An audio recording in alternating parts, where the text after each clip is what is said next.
Youssef, bonjour. Bonjour. Merci beaucoup de nous accorder un petit peu de Merci temps de sur l'invitation. ce festival Quai des Bulles où les auteurs en général courent beaucoup et sont très sollicités. Donc, vous êtes scénariste et dessinateur de cette remarquable biographie d'Orson Welles. C'est un portrait. J'insiste sur la qualification. D'accord.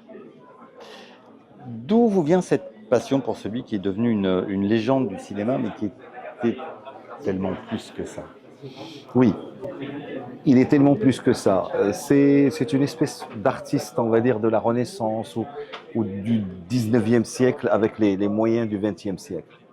Le choix du sujet, c'est de se dire que c'est un prétexte pour parler d'un certain nombre de questions concernant la création, je dirais le sens du travail d'un artiste, quel est le sort que pourrait subir un enfant qu'on qualifiait de génie, etc., qui était manifestement très précoce, particulièrement dans le domaine du langage. Et donc, c'est pourquoi je disais tout à l'heure que c'était un portrait, que j'insiste sur ce fait, parce que un portrait, c'est des nuances, c'est pas seulement des faits ou des données concernant la date de naissance ou, je dirais, un certain nombre de faits qui se suivent.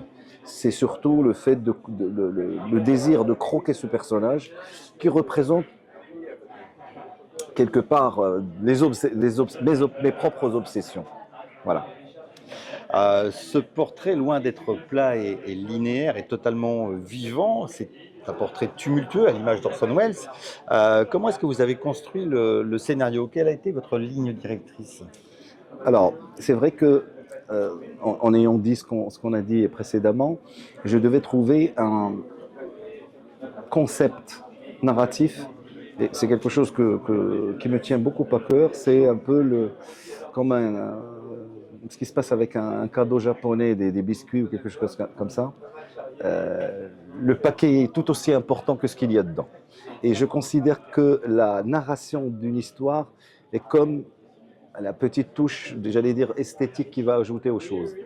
Une fois que j'ai trouvé le personnage d'alter ego, finalement, d'Orson Welles, voilà, Orson Welles, qui évidemment, pour les gens qui ont vu les films de Welles, m'a directement été inspiré par son film-essai Vérité et mensonge, F for Fake.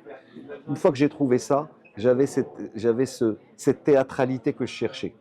Le début de l'album commence par un studio ou un plateau un peu vide, un peu abstrait, qui représente la théâtralité que je voulais installer dans cette histoire. Les écrits sur Orson Welles sont nombreux. Vous avez fait œuvre de compilation. Vous avez visionné absolument tout ce qu'il a réalisé, tout ce qu'il a pu tourner. J'ai dû acheter déjà 25 ouvrages autour de Welles, lu une multitude de tout ce qui peut se faire, évidemment en anglais, parce que la plupart de ces bouquins sont en anglais. Le bouquin, je l'ai écrit aussi en anglais et en français en même temps.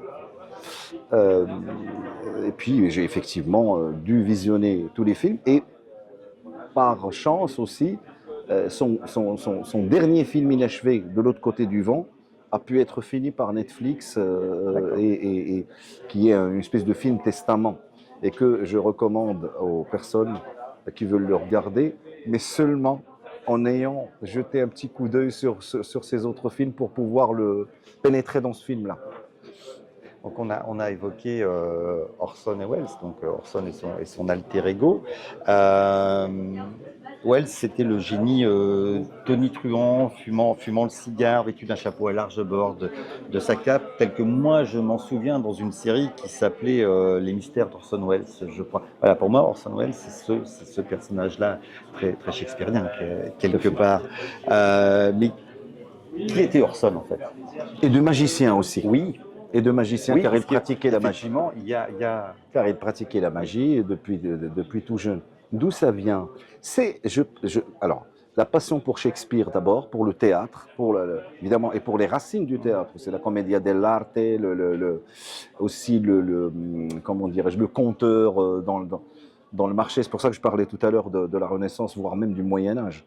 C'est-à-dire l'érudition d'Orson Welles lui permettait, enfin, nourrissait tout ce qu'il mettait par la suite dans ses travaux, que ce soit au théâtre, dans lequel il a débuté très très jeune, à la radio, très important, parce que Wells à la radio, ce n'est pas seulement le canular de l'adaptation de la guerre des mondes, mais aussi son travail de passeur d'un certain nombre de dramatiques, d'œuvres classiques à la radio. Toute cette partie, évidemment, est balayée par, j'allais dire, anecdotiquement, la fameuse nuit d'octobre où ils ont fait cette espèce de simulation, on va dire, d'une attaque en direct, etc. Tout le reste de son travail était absolument admirable à ce niveau-là. C'est ça, Orson Welles aussi. C'est un album graphique en noir et blanc où intervient de place en place une seule couleur, le jaune. Quelle est la signification de ce jaune? Eh bien, alors le noir et blanc est extrêmement important parce que dramatiquement, d'une part, c'est quelque chose que j'adore. Et puis, il y a toute une partie du travail de Wells qui a été faite à l'époque des films en noir et blanc. Le jaune, je pense, c'est quelque chose de viscéral. Alors, au-delà de la comparaison avec une fameuse collection de romans noirs, oui, française, au-delà de ça, je pense que c'est vraiment fortuit et c'est juste une coïncidence. Je pense que c'est pour moi la couleur qui, autant sur un album comme Monk, j'avais choisi cette couleur unique, cette espèce de cuivre, on va dire, qui accompagne ça, parce que je voulais sortir de cette image, j'allais dire, éculée du musicien de jazz qui est dans la boîte de jazz, etc. Et donner plus de place à de la couleur, même si c'est une seule couleur, et aussi à beaucoup de blanc. C'est-à-dire un peu cette espèce de page blanche dans laquelle un artiste va chercher, va trouver cette espèce d'horizon infini. Ce jaune-là, je pense que c'est juste je me suis dit, c'est ça qui va marcher avec. Il n'y a pas une explication sophistiquée derrière ça. Est-ce que le choix de ce graphisme s'est imposé de lui-même avec le découpage, la mise en scène? Moi, j'ai eu l'impression d'avoir un découpage très, très cinéma avec une caméra sur l'épaule. Enfin, ce que faisait Wells, ce qu'il a inventé quelque part. Et j'ai l'impression de le retrouver dans l'album. Bien entendu. Avec des cadrages vraiment très, très particuliers. Des cadrages d'ailleurs typiques. Un des cadrages typiques d'Orson Welles, c'est la contre-plongée, par exemple. Une contre-plongée dans laquelle parfois on cherchait à créer des fosses dans le studio afin de pouvoir faire des contre-plongées viables et faisables. Oui, bien sûr, parlons d'un artiste dont le cinéma était la discipline par excellence. C'est pour ça, d'où son amertume à un certain moment.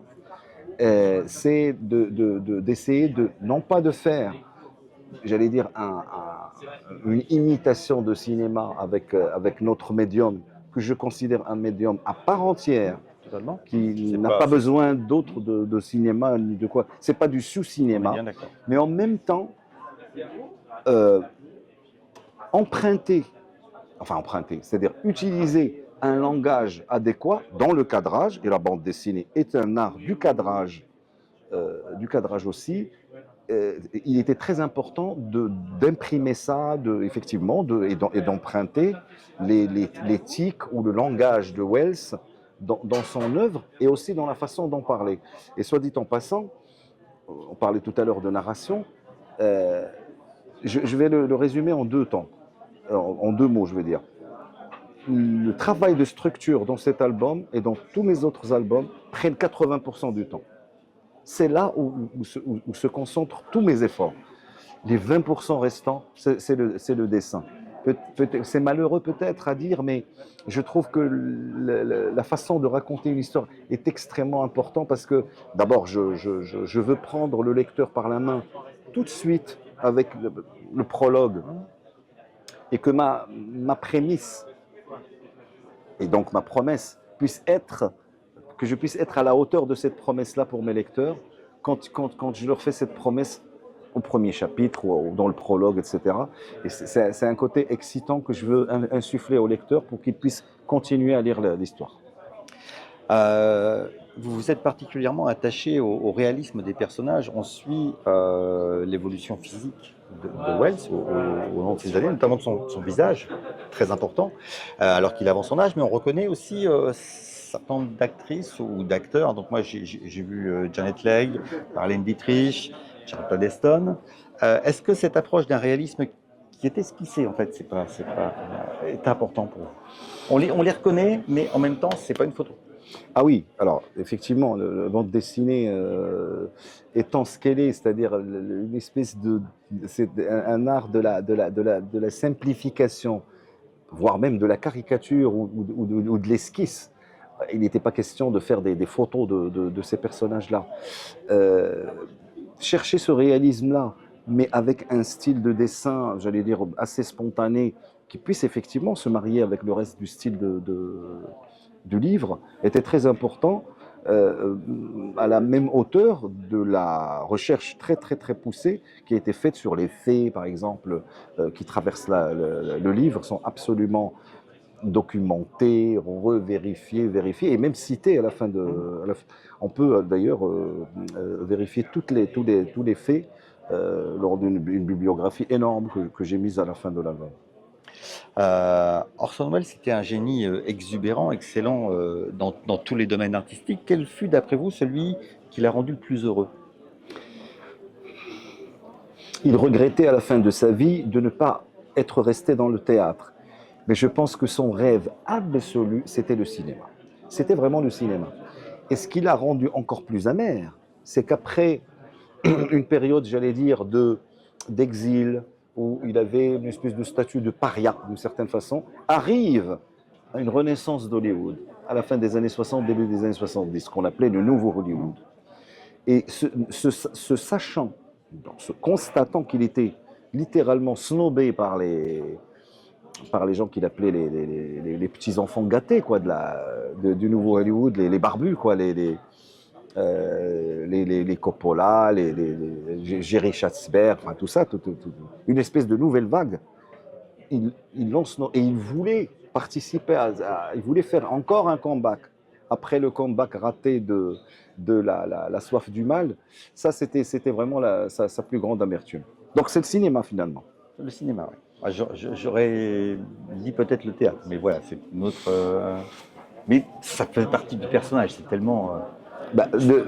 Ces adaptations de Shakespeare sont absolument merveilleuses et un de ses films préférés d'après lui, c'est Falstaff, Chimes on Midnight. Et donc, je pense que le fait de pouvoir faire, d'ailleurs, par parenthèse, c'est un de mes genres préférés, c'est les films adaptés de pièces de théâtre. Pour la qualité du texte, pour la qualité du propos, pour le questionnement que propose le théâtre, et non pas des réponses toutes faites. Et je pense que le fait de les marier tous les deux, d'ailleurs, un de ses derniers projets, c'était Le Roi Lear. Donc, quelque part, j'adore le cinéma, mais j'emporte avec moi, évidemment, mon amour de toujours, qui est le théâtre. Parce que les relations avec Hollywood ont été plus que tumultueuse. Hein. Il a commencé forcément par le Citizen Kane et après c'est allé en se dégradant entre sa vision créative et je dirais le besoin de faire de l'argent d'Hollywood, ça pouvait pas fonctionner. Il n'était pas pire qu'un autre à ce titre. Il avait juste peut-être, et c'est pour ça que on parlait tout à l'heure de portrait, la nuance est très importante. Orson Welles est comme tout être humain perclus de contradictions. C'est ça qui est. C'est-à-dire, quelque part, oui, il y avait ces problèmes liés à l'équilibre création et rentabilité, mais il y avait aussi des choses qui étaient de son fait, de sa faute. Une personnalité trop envahissante, un ego peut-être surdimensionné, un côté qui provoquait de l'agacement chez les autres, ou voilà, une agression littéralement par peut-être son côté peut-être brillant, mais peut-être trop.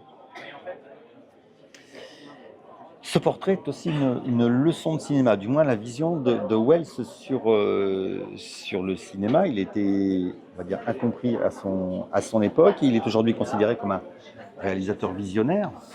Est-ce que vous pensez qu'il ait pu inspirer une nouvelle génération de réalisateurs? Écoutez, moi, déjà, j'espère que ce livre en particulier le fera découvrir à une nouvelle génération, et même à des générations moins nouvelles. Je pense que oui, fondamentalement, il a été un précurseur à plus d'un titre. Il y en avait d'autres, naturellement. Mais lui a apporté vraiment des choses très très nouvelles, particulièrement dans le domaine, par exemple, du scénario. Citizen Kane est vraiment la quintessence de tout ça. Alors, pris comme ça, à 23, 24 ans, faire un tel film, avec l'aide de son chef opérateur, Greg Toland, ça lui a facilité la tâche. Mais ce que je veux dire par là, la vision qu'il y a là-dedans est absolument géniale. Que ce soit au niveau des transitions, des effets spéciaux, de ce parti pris de ce personnage qui est raconté par des témoins. Enfin, il y a plein de choses qui font que ce sont j'allais dire, des films quasi obligatoires à regarder pour tous ceux qui veulent emprunter. D'ailleurs, effectivement, il faut voir un certain nombre de films de Wells, peut-être pas tous. Tous ne sont pas nécessairement faciles à regarder, mais Citizen Kane, La splendeur des Amberson, Falstaff, la soif du mal, tout ça, ce sont des films, franchement, qui sont dans le panthéon de tout cinéphile qui se respecte. Et puis, encore une fois, c'est un passeur, un précurseur qui donnera envie aux gens et aux amateurs de regarder d'autres cinéastes qui se sont inspirés, qui sont passés derrière lui.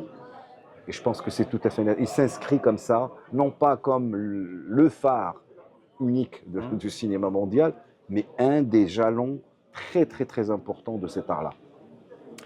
Youssef, merci beaucoup de nous Merci. avoir accordé ce temps et merci beaucoup pour ce portrait d'Orson Welles. Merci de votre invitation. Merci à vous.